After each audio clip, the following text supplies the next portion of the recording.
ำลังฟังสถานีวิทยุกระจายเสียงแห่งประเทศไทยจังหวัดลำปาง FM 97 MHz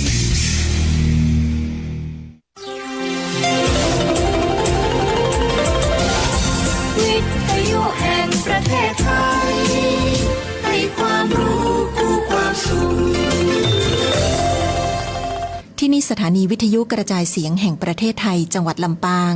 ทำการส่งกระจายเสียงในระบบ FM ความถี่ 97 เมกะเฮิรตซ์ จากนี้ไปเชิญติดตามรับฟังรายการวัฒนธรรมสัมพันธ์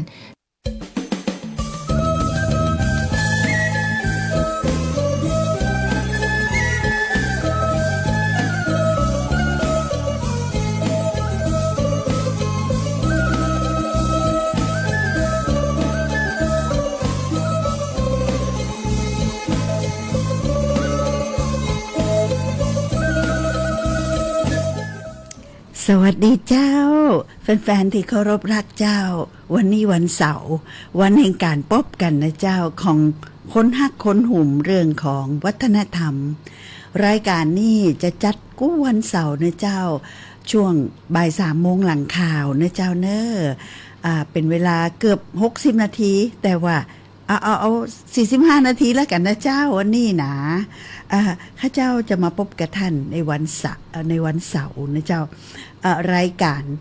วัฒนธรรมสัมพันธ์เนาะวันนี้นี่ฟังเพลงมาแหมแน่นอกแน่นใจตลอดตั้งแต่เจ้าถึงบ่ายแล้วเนาะก็มาฟังข้าเจ้าได้ถ่ายทอดแล้วก็อู้เอ๋ยเรื่องราวซึ่งเป็นเกี่ยวกับชีวิตเนาะมนุษย์กับมนุษย์กับสิ่งแวดล้อมนะแวดล้อมมันอย่างแน่ก็เลยหยิบเรื่องราวของประวัติศาสตร์ไทยลำปางเนาะภาคเหนือล้านนามาเล่าสู่กันฟังย้อนกึดว่าเฮาเป็นคนที่ไหนเนาะเฮาเป็นคนล้านนาเฮาก็ต้องรู้จักตัวเก่าเนาะว่าเป็นมาจะใดมีหักมีเงาจะใดก็เลยหยิบหนังสือดีนะเจ้าเนาะที่เป็นเรื่องราวที่เขียนโดยฝรั่งนะเจ้าเนอะแล้วก็เปิ้นมีคนไทยเอามาแปะเนาะแล้วก็เปิ้นก็จะเล่าเรื่องบักเก่าเงาฝังก็ฟังไปนะเจ้าแล้วก็พอมุมมองของฝรั่งไปเนาะว่าเปิ้นพอเฮาเนี่ยพอคนละกรพอคนพิงเวียงพิงนี่นะหรือละปูนเป็นจะใดนะเจ้าเนาะก่อนที่จะได้เอามาถ่ายทอดนะเจ้าข้าเจ้าขอพระคุณนะเจ้าขอบคุณไปตังสวทลำปาง97 เมกะเฮิรตซ์นะเจ้าเนอะที่ได้กรุณาฮือช่วงเวลาดีเนาะได้ปะกันมาย้ำบ่ายจะนี่เนาะบ่ฮือง่วงบ่ฮือเหงาบ่ฮือใครรับละฮือฟังเหมือนตาเต้เลยเนาะเรื่องบักเก่าซึ่งเป็นบัจใจเจี้ยนะเจ้าเป็นประวัติศาสตร์เนาะย้อนไปประมาณ100 ปีเนาะ100 ปีเกือบช่วงที่ข้าเจ้าจะเล่านี่นะย้อนไป100 ปีแต่ปีแล้วนี่ข้าเจ้าปาท่านย้อนไปปั้น300 ปีค่ะนะแล้วก็ค่อยๆถอยมานะปั้น300 ปีของเมืองละกรเนี่ยเจ้าต่อจากปั้น300 ปีเริ่มต้นที่ถอยไปเนาะก็สร้างบ้านแปลงเมืองเนาะเมืองละกรนี่ห้องว่านครเขลางนะเจ้าเนาะแล้วก็ก้อยๆผ่านยุคที่1ช่วงเนี่ยประมาณ600 ปีผ่านไปเนาะซึ่งก็โอ้เมืองลำปางนี่ก็การกรุงรุ่งเรืองเป็นเมืองแห่งสันติสุขเนาะเจ้าเนาะแต่บ่มีอย่างแน่นอนนะเจ้าเนาะ มีสุขกับมีตุกแล้วก็เจ้าก็ต่อมาที่ช่วงยุคที่2นะยุคที่2นี่เป็นจะได้เป็นช่วงยุคประมาณ500 ปีเจ้าแ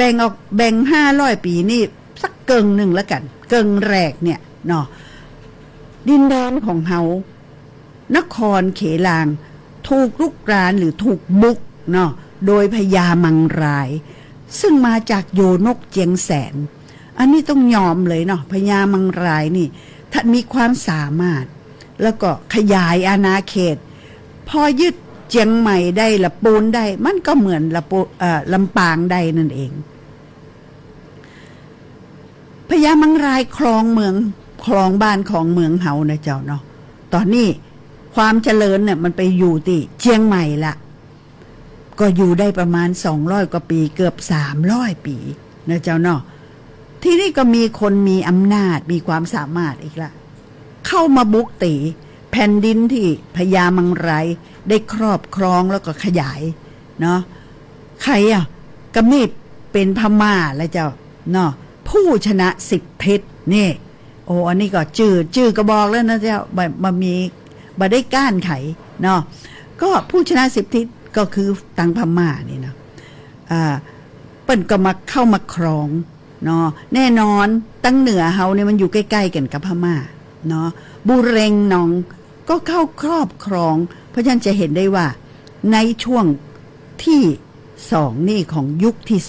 2บ้านเมืองตังเหนือเฮาก็ถูกปกครองโดยพม่าทั้งสิ้นนะ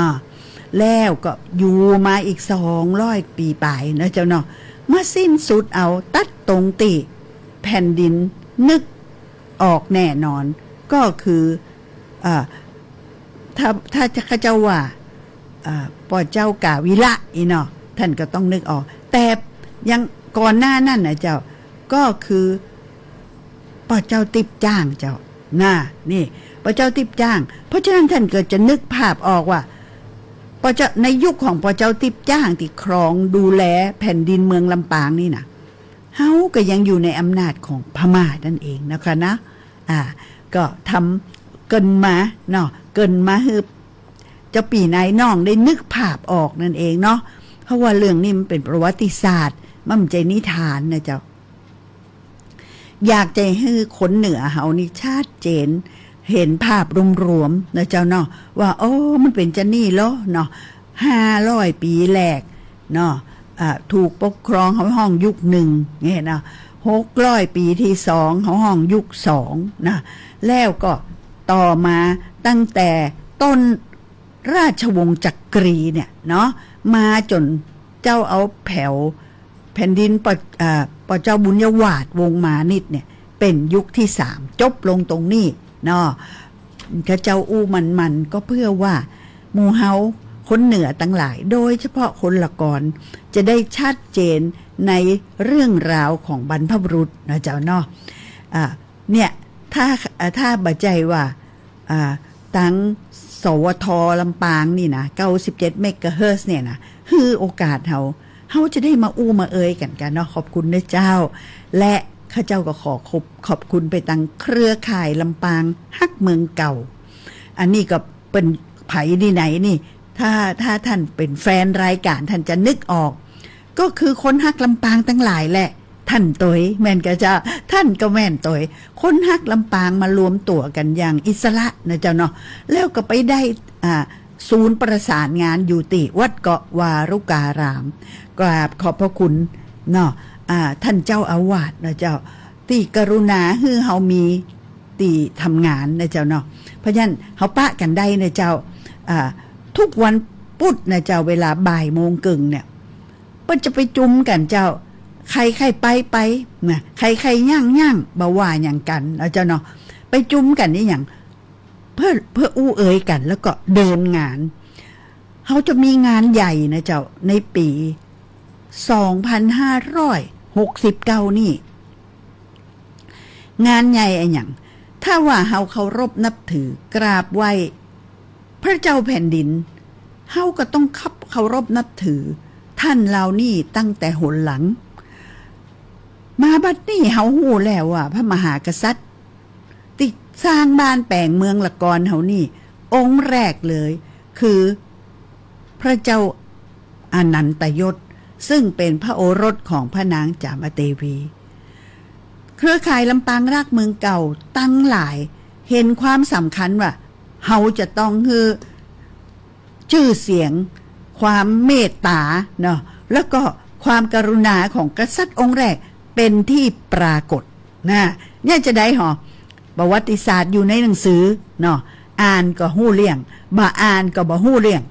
แต่ถ้าจะฮู้เรื่องก็นั่นก็สร้างพระอนุสาวรีย์ขึ้นมาเลยเจ้าเนาะแล้วก็จะนำอนุสาวรีย์พระอนุสาวรีย์นี่เนี่ยเจ้าไปประดิษฐานเลือกกันแต่เนอนะเจ้าลงเอ่ยและเจ้าวัดพระเจ้าตันใจเนาะ ท่านอาจจะอยากให้ฮู้นะเจ้าเนาะวัดเมืองลำปางนี่มีสปะตีเนาะนี่ยังเอาไปไหว้ตีวัดพระเจ้าตันใจข้าเจ้ามีคำตอบนะเจ้าเนาะถ้าท่านสนใจท่านโทรเข้ามาคำเตอ054-224-556แน่เป็นห้องว่าวิธีเรียกแขก ใครแฟนโทรนะเจ้าถ้าอยากให้หัววัดมีสปะสเปดวัดบุญยวาดเนาะวัดอันหม่อนพญาแจ่วัดสปะสเปดนี่ยังถึงไปอยู่ตีวัดพระเจ้าตันใจแต่ถ้าท่านใดมีคำตอบอยู่ในใจหรืออยากให้ทายก็โทรมาถ่ายช่วงเวลาประมาณชั่วโมงหนึ่งนี่นะเป็นเวลาของเฮาเจ้าเฮาอู้กันม่วนๆแล้วก็ได้ความหู้ตัวนะเจ้าลองว่าเนาะจะโทรมาบอกว่านี่ยังถามข้าเจ้าก็ได้นะหรือจะโทรมาขอตอบหน่อยเราว่าติไปอยู่วัดพระเจ้าตันใจเพราะเหตุใดอีกก็ได้นะเจ้าเนอะ054-224-556วันนี้ได้มีโอกาสจัดรายการเป็นรายการสดนะเจ้าต้องบอกว่าขอบคุณนะเจ้าน้องยุ้ยนะเจ้าที่มาอำนวยการจัดดีเนาะต้องห้องเป็นว่าท่านผู้อำนวยการฝ่ายสื่อนะเฮาอยู่ด้วยกันนะเจ้าเนอะแล้วก็พร้อมที่จะจัดเพลงให้ท่านตัวโทรมาขอเพลงก็ได้นะเจ้าเนอะข้าเจ้าขอบคุณสุมานะเจ้าค่อยชื่นใจยังว่าเนาะคนใจเสียงนี่นะต้องระมัดระวังจัดนักแต่อากาศอากาศไม่ปราณีหนาวเย็นลำไปมันก็คอแห้งสุมานะเจ้าขอบคุณไปตังสวทขอบคุณไปตังเครือข่ายลำปางรักเมืองเก่าซึ่งตั้งอยู่ที่วัดพระเจ้าตั้งอยู่ที่วัดต้องบอกว่ากาดกองตาอีละกันเนาะวัดเกาะวารุการามแล้วและขอบคุณท่านผู้ฟังเจ้าเนอะข้าเจ้าหู้ละว่าตอนนี้คนฟังม่วนนักหนาเจอปะกันที่ไหนบ่เคยปะกันเนี่ยก่อนปะแล้วได้ยินเสียงแล้วก็เข้ามาตักเนาะตอนนี้ก็มีเสียงเข้ามาแล้วนะเจ้าเนาะสวัสดีเจ้าขอเพลงดีเลยเจ้าอู้กับน้องยุ้ยได้เลยนะเจ้าตอนที่น้องยุ้ยจัดเพลงนี่ข้าเจ้าจะขอเล่าต่อว่าเฮาอ่านเรื่องราวเนาะแต่หนหลังแต่อดีตมานี่นะท่านก็คงจะโตยข้าเจ้าแล้วก็นึกภาพบรรยากาศสมัยรัชกาลที่5เนาะนึกภาพเตอะไข่จะได้เนาะพ่องก็นึกใส่คนหนุ่งจงกระเบนใส่เสื้อขาหมูลูกไม้งามนะพ่องก็นึกถึงสมัยตัดผมทรงกระทุ่มเนาะแต่บัจจุบันเฮาเนี่ยเจ้าคนไตแต่ว่าคนเหนือนี่ยังได้ก็ยึดรักษาวัฒนธรรมเนาะการแต่งกายของตัวเองได้ดูติภาพของพระชายาดารารัศมีเนาะท่านทรงไว้ผมเนาะพระเกศายาวยิ่งนะแล้วแม้แต่ท่าน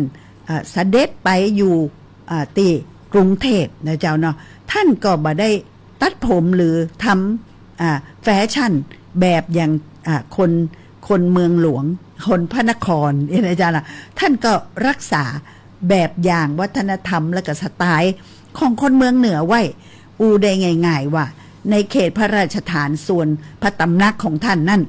จะเป็นตีเรื่องลือเนอะเจ้าเนอะก็คือเป็นแบบเมืองเหนือเนาะถ้าสมัยรัชกาลที่5นี่เป็นห้องว่าคนลาว เป็นห้องคนบ้านเฮาน่ะคนใต้เ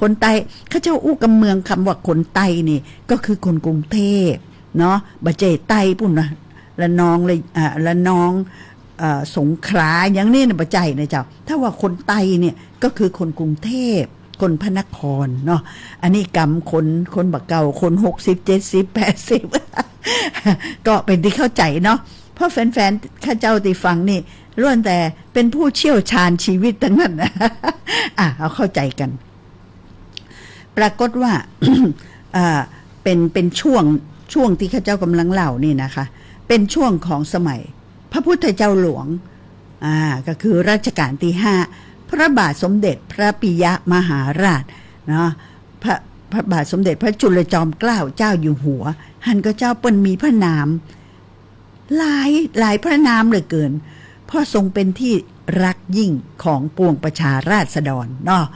พระพุทธเจ้าหลวงก็แม่นเนาะพระปิยมหาราชก็แม่นเนาะพระบาทสมเด็จพระจุลจอมเกล้าเจ้าอยู่หัวก็แม่นนะเจ้าเนาะในสมัยของท่านนี้ต้องห้องกับฟื้นเมืองเลยฟื้นเมืองจากประเทศสยามไปสู่ความเป็นประเทศเสมอเหมือนนาอารยะต้องกราบขอบพระคุณเพื่อให้ประเทศสยามพ้นจากการลุกรานและครอบงำของประเทศพี่เบิ้ม ซึ่งมาจากต่างยุโรปสมัยนั้นเป็นมาล่าอาณานิคมจ้ะอู้กำว่าล่าอาณานิคมนี่ก็ใจบดีแล้วเนาะล่าเหมือนเฮากำใจกำนี่กับคำว่าล่าสัตว์เนาะอันนี้คือล่าอาณานิคมก็คือพื้นที่ที่อยู่ในที่อื่นๆแต่เข้าครอบครองเนาะแล้วเป็นธรรมดาเลยในยุคนั้นนะบ่หมดเจ้าตึงลาวตึงพม่าเนาะตึงอินโดนีเซียฟิลิปปินส์โดนหมดเจ้าตกเป็นของประเทศทางตะวันตกยุโรปเนาะมาใจอันอย่างเจ้าเขาก็แปลงใจเนาะเขาเป็นพื้นที่ที่มีความอุดมสมบูรณ์ในเรื่องของแร่ธาตุเนาะแล้วก็ธรรมชาติที่อุดมสมบูรณ์มากเปิ้นนี่ตาโตเลยเปิ้นก็ต้องมาใครได้เนาะเปิ้นใจของเปิ้นไปหมดแล้วเปิ้นก็ใครได้เปิ้นก็ต้องมาล่า มาล่านะคะเจ้าใจกับนี่เพราะว่าถ้าท่านอ่านประวัติศาสตร์ท่านจะรู้ว่าเปิ้นบ่ได้ด้วยเหล็กก็เอาด้วยกลบ่ได้ด้วยมนต์ก็เอาด้วยคาถาบ่ได้ถึง4อย่างนี่ก็ใจกำลังจะนี่เป็นต้นนะเจ้าเนาะมีกำลังมากกว่ามีอาวุธยุทโธปกรณ์ที่ทรงประสิทธิภาพมากกว่าเนี่ยเจ้าเปิ้นก็มาเนาะโอ้โหแล้วบอกว่าพม่าสยามลาวเวียดนามกัมพูชาประเทศตั้งนี้น่ะมันเป็นประเทศที่เจ้าไทยจะว่าหันภาพชัดๆประเทศเหมือนยังกับยังสาวอยู่เนาะยังใหม่อยู่ยังบ่เคยถูกขุดลุกลานหรือเอาไปอย่างสักอย่างโอ้โหสิ่งที่มันต้องการเนี่ยจะแร่ธาตุเนาะแล้วก็หนังสัตว์เนี่ยแล้วก็ขั้วมูนี่เป็นขั้วป่าขั้วปงนึงนั่นซึ่งโอ้โหเรียกว่าอุดมสมบูรณ์มากโดยเฉพาะป่าไม้ข้าเจ้าเกยเหล่าฮึพ่อแม่พี่น้องท่านผู้ฟังแฟนๆฟังแล้วว่าไม้สักทางทางประเทศของเฮานี่นะทางตะวันออกเอเชียตะวันออกเฉียงใต้เป็นไม้สักที่มีคุณภาพมากเจ้าคุณภาพจะได้ประเทศทางยุโรปเนี่ยตอนนั้นยังมีเฮียบินแต่เนาะเปิ้นก็เดินทางไปมาในทางไกลๆเนี่ยด้วยเรือเดินสมุทรเพราะฉะนั้นมันก็ต้องสร้างเรือจะว่าเป็นเรือโลหะเนาะเป็นเล็กเป็นอย่างก็บ่ใช่เพราะว่ายังบักก้าวหน้าถึงขนาดนั้นเปิ้นแปลงเฮียด้วยไม้เจ้าและมีคำกล่าวไว้ว่าต้องการไม้นะเจ้าที่ไปจากเอเชียตะวันออกเฉียงใต้นั่นก็คือไม้ซักเท่านี้แหละซึ่งมีคุณภาพดีมากเนาะน้ำหนักเบาเนาะทนทานทนน้ำเนาะอย่างบ้านเขาก็ว่าทนปลวกเนาะตัวเนาะดังนั้นจึงแบบแปลกที่เขาจะเป็นผู้ถูกล่า แต่เพราะพระมหากรุณาธิคุณอันสูงยิ่งล้ำเนาะรัชกาลที่5ทรงมองการไกลเนาะดูอย่างออกจึงได้รักษาสยามให้รอดพ้นโดยการยกประเทศสยามทำให้นาอารยประเทศเห็นว่าห้อมใจบ้านป่าเมืองเถื่อนนะนี่พระสหายที่พระองค์ทรงติดต่อพี่เบิ้มเลยนะเจ้าคือพระเจ้าซาร์แห่งรัสเซียปัดโถสมัยนั้นรัสเซียเป็นโอ้โหเรียกว่าเป็นประเทศยิ่งใหญ่ใครเป็นอย่างคนก็เก่งใจเอาล่ะพระสหายของท่านคือประเทศสยามนะนี่ใครอย่ามายุ่งนะอย่างนี้เป็นต้นนะเจ้าเนาะนี่ก็เป็น วิเทโสบายของพระองค์ท่านเนาะแล้วท่านก็เสด็จโอ้โหออกนอกประเทศไปเยือนเลยไปหาเดินทางเนาะถ้าท่านได้อ่านหนังสือเรื่องไกลบ้านนี่นะท่านจะเห็นโอ้โหว่าทรงพระปรีชาสามารถมากคิดอย่างลึกซึ้งท่านเสด็จออกนอกประเทศนี้ถึง2 เตี่ยนะเจ้าไปตั้งหลายแห่งถ้าหากแฟนๆฟังรายการแล้วเปิ้งใจเรื่องไกลบ้านข้าเจ้าบอกเข้ามาเนอะข้าเจ้าได้หนังสือเป็นของขวัญจากแม่ข้าเจ้าเนาะท่านแม่ข้าเจ้าในซื้อไว้ฮือเลยอยากให้ลูกอ่านและข้าเจ้าก็เก็บเป็นสมบัติสามารถเอามาอ่านให้ท่านได้ขอให้ท่านบอกมาแต่อ่านเจ้าว่าอยากให้ฟังเถอะเนาะพระราชนิพนธ์เรื่อง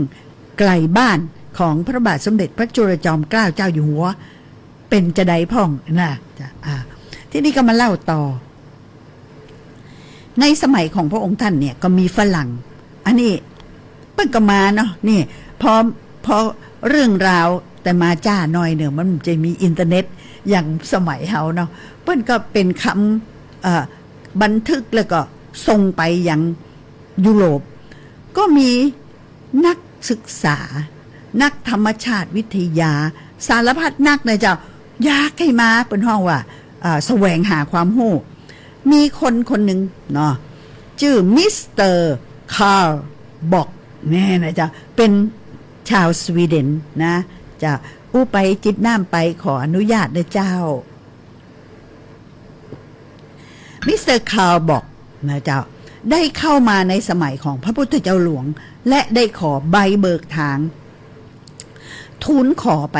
ต่างในหวังขอใบเบิกทางเพื่อจะเดินขึ้นไปเป็นนักมนุษยวิทยาขอโทษจ้ะนักธรรมชาติวิทยานะเจ้าเนาะเป็นอยากหู้เรื่องนั่นเรื่องนี้ซึ่งเป็นธรรมชาติของแผ่นดินเนาะต่างเขตร้อนนี้นะเจ้าเนาะแล้วเป็นก็บันทึกทุกแห่งหนที่ไปนะเจ้าเนอะแล้วก็เป็นโชคดีของหมู่เฮาต่างล้านนาพอเปิ้นลงเรือแล้วก็มุ่งเหนือเนาะมุ่งเรือมาขึ้นมาทางเหนือผ่านจังหวัดต่างๆนะเจ้าผ่านภาคกลางแล้วก็ ขอสมาเจ้าภาคเหนือตอนใต้นครสวรรค์ตากนะเจ้าแล้วก็ขึ้นสู่ละกอนเนาะจากละกอนก็ไปละปูนจากละปูนก็ไปยังพิงคนครนะเจ้าเนาะข้าเจ้าจะเล่าต่อเพราะว่าตอนนี้มาถึงเวียงพิงแล้วแต่ก่อนที่จะเล่าต่อนะเจ้าท่านที่ขอเพลงมาข้าเจ้าก็จะบ่ฮื้อผิดหวังเนาะโดยเฉพาะอย่างยิ่งน้องยุ้ยชำนาญการมากนะเจ้าขอเพลงอะไรมาได้เลยนะเจ้าเพราะฉะนั้นฟังเพลงก่อน1 เพลงนะเจ้าน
จันทรา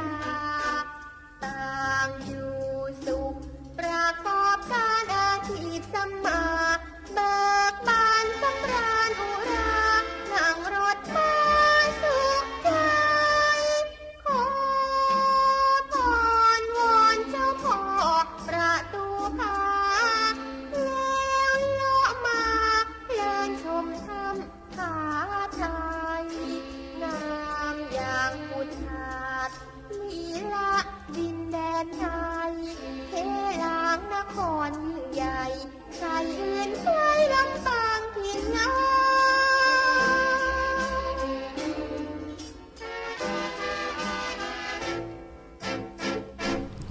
เจ้าม่วนแต่เน้อเนาะทำนองก็ม่วนนะกำอู้กำจ่ากำร้องก็เพราะนะเจ้าเนาะขอบคุณนะเจ้าสำหรับการขอเพลงเข้ามาจากต้องบอกน้องยุ้ยบอกข้าเจ้าว่าเป็นแฟนเนาะที่เป็นเม่นเข้ามาเนาะบอกว่าโอ้โหขอเพลงแล้วก็ม่วนแต่เน้อเนาะฟังได้การอู้กำเมียงชะนี่กาอีเนาะข้าเจ้าก็เป็นเมียงโบราณหน่อยเนี่ยเจ้าเนอะเพราะว่าเฮากับคนบักเก่า แล้วเจ้าเนาะใครอู้บักเก่าก็อู้เข้ามานะเจ้าเนาะเขาจะได้ม่วนกันบาละบาทิ้งครัวบักเก่านะเจ้าเนอะขอบคุณนะเจ้าที่ขอเพลงแล้วก็ชื่นชมเข้ามานะเจ้าเฮาคนเมืองก็ต้องอู้กับเมืองกันเนาะเพราะว่าจะรักษาไว้คราวที่แล้วข้าเจ้าเล่าก็ถึงว่าเปิ้นไปถึงเชียงใหม่แล้วเนาะแล้วก็ได้รับการต้อนรับอย่างดีเนาะเปิ้นก็แอบกึดนะว่าบัดลังคาโดนไปอาละวาดที่เมืองละกอนเนี่ยกล้าเนาะออกฤทธิ์ออกเดชเนี่ยกล้าเขาถ้าจะกลัวเนาะมาถึงเชียงใหม่นี่แม่ฮือพักเมืองฮือพักห้องจัดดีนะต้อนรับอย่างดีนะอันนี้ฝรั่งกึดนะจ๊ะเนาะเปิ้นไปถึงเชียงใหม่เนี่ยเปิ้นก็เอาจดหมายนะเจ้าของญาติพี่น้องของฝรั่งที่มาอยู่เชียงใหม่เนี่ยมาแจกเจ้าโอ้โหเปิ้นก็ดีใจกันขนาดกึดพอนะเจ้าโอ้สมัย100 กว่าปีนี่นะมันติดต่อกันยากขนาดพอแล้วอันดีใจกันยุ่งเลยนะอันเอาจดหมายมาแจกนี่นะโอ้โธเป็นปีพุ่นก้าเนาะกว่าจะได้จดหมายจากญาติพี่น้องจากยุโรปนะจ๊ะเนาะปรากฏว่าคนฝรั่งที่รอเปิ่นอยู่ทำงานอยู่ที่เชียงใหม่เนี่ยเป็นหมอนะจ๊ะเป็นหมอสอนศาสนาเปิ่นแล้วก็เป็นหมอรักษาด้วยเปิ่นห้องนายแพทย์ผู้อำนวยการคณะสอนศาสนาเนาะจังหวัดเชียงใหม่ตอนนั้นยังมาเป็นจังหวัดเลยนะเชียงใหม่นะเจ้าเนาะเปิ่นชื่อดร.ชีกนะดร.ชีกดีใจขนาดเนาะตีอันเขาบอกมาหาเนาะแล้วดร.ชีกเนี่ยก็เป็นตีศรัทธาเนาะเจ้าชื่นชมใครเจ็บใครป่วยใครอย่างเนี่ยเปิ้นก็ใจการแพทย์สมัยใหม่เข้ารักษาเนาะแต่หมายความว่าบ่ใจมากันทึดๆเท่าๆเต็มเหมือนหน้าคลินิกอินน่ะเจ้าน่ะเขากึดยากนะเจ้าเขากึดแล้วกึดแหมเพราะว่าไปเป่ากันแล้ว เอาสมุนไพรโป๊ะกันแล้วเนาะมาหายจนเกือบใกล้ตายนั่นน่ะถึงจะมาหาหมอชีก็เล่าฮือเนาะเล่าฮือเขาบอกเนาะมิสเตอร์บอกฟังว่าโอ้จะว่าเฮารักษาบ่เก่งนี่ก็ว่าบ่ได้นะพ่อมานี่ก็หิมจะบ่หายใจแล้วถึงนั่นเพราะว่าเขาบ่ศรัทธาเนาะเขาเห็นเขาก็ตกใจเนาะเอาเข็มมาปักอย่างเงี้ยบ้านเฮามันมีนะมันบ่เจ็บจะนั่นแต่ก็ช่วยได้หลายเนาะเขาแล้วนี่เขาเจ้าอ่านถึงที่ว่าราว 2-3 ปีที่แล้วดร.ชีกได้ช่วยชีวิตชายาของเจ้าหลวงไว้ได้เมื่อสมุนไพรและเวทมนต์ของหมอพื้นเมืองทั้งหลายหมดหนทางที่จะช่วยได้เนี่ยนะเจ้าก็แปลว่าโอ้ได้คะแนนเสียงมาเนาะแม่เฮ้ยชายาของเจ้าหลวงก็มีชีวิตรอดนะเจ้าเนาะเปิ้นก็ได้รับการช่วยเหลือนะจากการช่วยชีวิตของชายาของเจ้าหลวงน่ะในครั้งนั้นน่ะปรากฏว่าเปิ้นก็ได้รับการอำนวยความสะดวกขอให้แฟนๆนึกเนอะเจ้าว่ามันยากนะเจ้าฝรั่งมาแล้วก็จะโอ้โหเป็นที่ ชื่นชอบเฮาจะระแวงน้อยๆนะเจ้าหมู่เฮาคนเมืองเนี่ยเฮาจะบ่ไว้ใจเจ้าอันศาสนาก็จะมาเผยเนาะฮู้จักนิกายตั้งคริสตจักรเนาะตั้งคาทอลิกอะไรอย่างเงี้ยเฮาก็แบบม่วนแล้วเนาะจะมาเปลี่ยนอย่างเปลี่ยนได้เปลี่ยนศาสนานี่ยากมากมันฝังหลากลึกเนาะเจ้าเนาะศาสนาพุทธเนี่ยเนาะมาสู่ดินแดนล้านนาเมื่อ 1,300 ปีมาแล้วนำมาโดยพระนางจามเทวีนะเจ้าแต่ก่อนนี่นับถือผีและพี่น้องลองนึกพอเนาะเจ้าเนาะเป็นเวลา500-600 ปีเนาะถ้าจะว่ามาถึงสมัยรัชกาลที่5นี่นะเจ้ามันเข้าไป800-900 ปีแล้วนะที่เขานับถือศาสนาพุทธหมอเนาะแล้วเนี่ยมาสมัยรัชกาลที่5หมู่ฝรั่งมิชชันนารีหมู่นี่จะมาให้เฮาจะมาเผยแพร่อีแต่นะบ่เจมาบังคับนะเจ้าจะมาเผยแพร่ความคิดมันก็แข็งมากเนาะก็ยากยิ่งนะเจ้าที่จะเปลี่ยนแต่ก็มีนะเจ้ามีคนที่เป็นห้องว่าเข้ารีดเนาะคำว่าเข้ารีดนี่แปลว่าเปลี่ยนศาสนานั่นเองนะทีนี้ข้าเจ้าก็จะว่าต่อแล้วเนอะ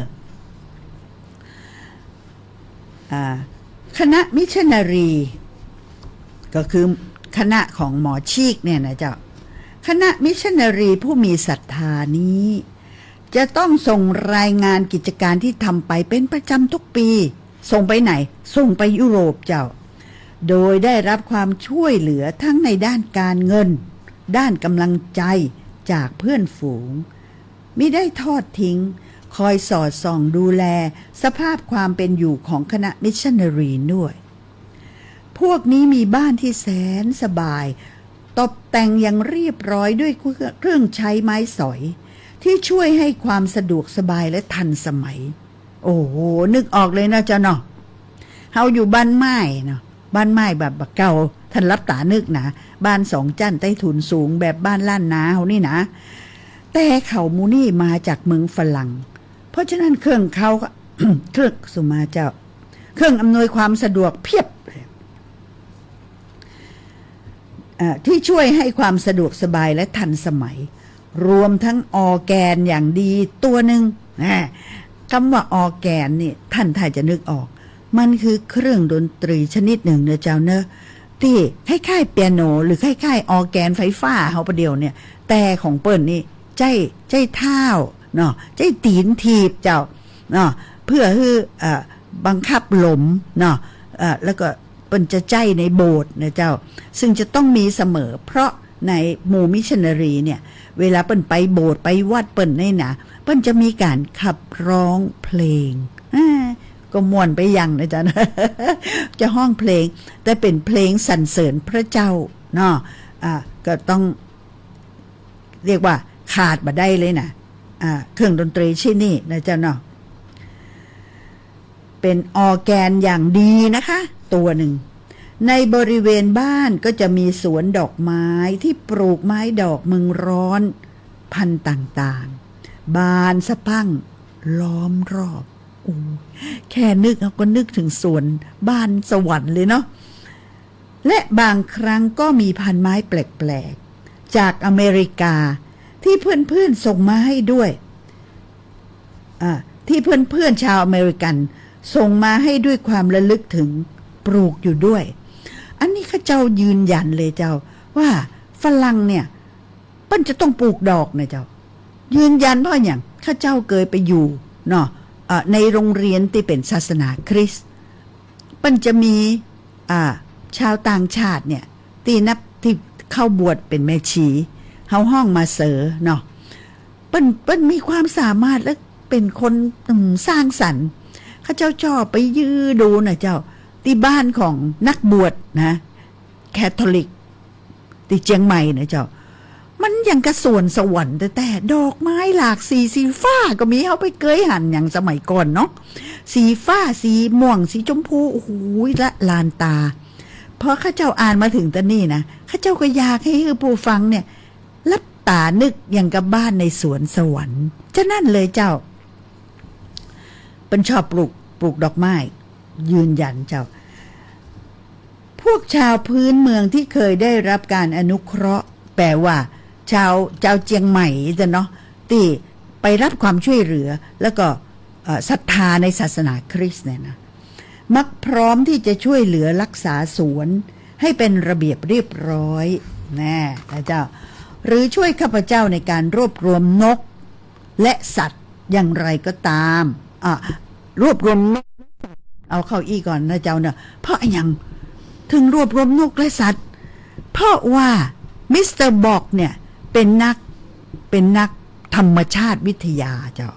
เนาะเปิ้นก็ใครหู้ใครหันเนาะนกเมืองฮ้อนนี่เป็นจะได้ซึ่งมันจะแตกต่างเนาะและสัตว์ต่างๆนะเจ้าเนาะเอามาฮื้อข่าวบอกก็เรียกว่าพึ่งพาอาศัยกันนะเจ้าเนาะบัลลังก์เอากวางไปฮื้อดูโม ตั้งเมืองหนาวนี่มีเนาะกวางนี่นะเปิ้นไทยจะแปลกหูแปลกตาอันนี้ข้าเจ้าเดาเนอะเพราะว่าจะเป็นสัตว์เมืองฮ้อนนะอย่างไรก็ตามประสบการณ์ที่แล้วมาของข้าพเจ้าได้พิสูจน์ให้เห็นว่าคำแนะนำของผู้แต่งบทสวดเกี่ยวกับการเชื่อถือเจ้านายนั้นจะต้องใช้ศรัทธาเป็นพิเศษสำหรับเจ้าในภาคเหนือตอนนี้แปลว่าจะได้แปลว่ายากที่จะเปลี่ยนแปลงความเชื่อของหมู่เจ้านายเจ้าหมู่ที่อยู่ในตำนักนี่เนาะหมู่เจ้านายฝ่ายเหนือเนี่ยเขาต้องการที่จะเผยแพร่ศาสนาและเขาก็พบว่ายากมากเนาะที่จะเปลี่ยนแปลงศาสนาเปลี่ยนแปลงศรัทธาได้นะเจ้าเนาะเจ้าหลวงอาจจะทรงสัญญาจริงแน่นอนเขาไปพบเจ้าหลวงนะเจ้าเนาะแล้วก็ทรงสัญญาคล้ายๆว่าฉันจะอนุญาตไปเตอะใครเคยศาสนากับไผใครเปลี่ยนศาสนาพูดไปเป็นคิดเฮาก็ว่าถ้าจะคล้ายๆอย่างนี้นะเจ้าแต่อาจจะไม่ทำอะไรให้มากกว่านั้นนะฝรั่งนี่ก็หู้ดีนะเจ้าว่ากำปากก็อู้ดีแต่บัญญัติอย่างหรอกแม้ว่าพระองค์จะทำได้ก็ตามทั้งที่สั่งได้นะเจ้าอู้ไปอันน่ะเต็มจ่วยเต็มที่ข้าพเจ้ายังยอมถวายพระเกียรติเชื่อว่าพระองค์ทรงสัญญาจะช่วยเหลือข้าพเจ้าด้วยความเต็มพระทัยแต่ตอนนั้นข้าพเจ้ายังไม่ทราบว่าเจ้าอุปราชจะเกี่ยวข้องกับเรื่องนี้โดยยอมทำตามหรือออกคำสั่งหักล้างการปฏิบัติตามสัญญาของเจ้าหลวงอย่างไรบ้างมาถึงตรงนี้หมายความว่าจะไดเจ้าหลวงนี่มีเจ้าอุปราชนะเจ้าแล้วท่านจะถ้าท่านอ่านไปโดยข้าพเจ้าหรือได้ไปอ่านเนี่ยท่านจะเห็นเลยว่าสมัยนั้นเปิ้นก็มีความขัดแย้งเจ้าหลวงก็ใหญ่เจ้าอุปราชก็คือเจ้ารองเนาะรองกษัตริย์องค์รองว่าอีตเนาะก็ใหญ่เนาะบางทีเจ้าหลวงสั่งอย่างเจ้าอุปราชบอกแบบเนี้ยอีกก็ได้นะเจ้าเนี่ยนี่คือสภาพที่เป็นอยู่เมื่อ100 กว่าปีมาแล้วในคุ้มหลวงในราชสำนักนะเจ้าเนาะแม่กำลังอ่านม่วนเวลาก็เข้ามาไล่ล่า เห็นแล้วเดี๋ยวเขาจะจบลงตรงตีดีๆแล้วก็มาต่อกันใหม่วันเสาร์เนาะตอนนี้จบลงตรงที่ว่าเจ้าหลวงอาจจะยอมแต่ถ้าเจ้าอุปราชบ่ยอมก็บ่สำเร็จเจ้ามีความขัดแย้งกันในระดับชนชั้นปกครองข่าวหน้าข้าเจ้าจะมาเล่าต่อนะเจ้าเนาะสำหรับวันนี้ขอบพระคุณสำหรับผู้ที่ติดต่อเม่นเข้ามานะเจ้าเนาะแล้วก็ขอบคุณกับทุกท่านที่ฟังรายการนี้สำหรับวันนี้ข้าเจ้าพิมธิดาดีบุกคำต้องขออำลาไปก่อนปะกันวันเสาร์หน้านะเจ้าบ่าย 3 โมงเจ้าสวัสดีเจ้า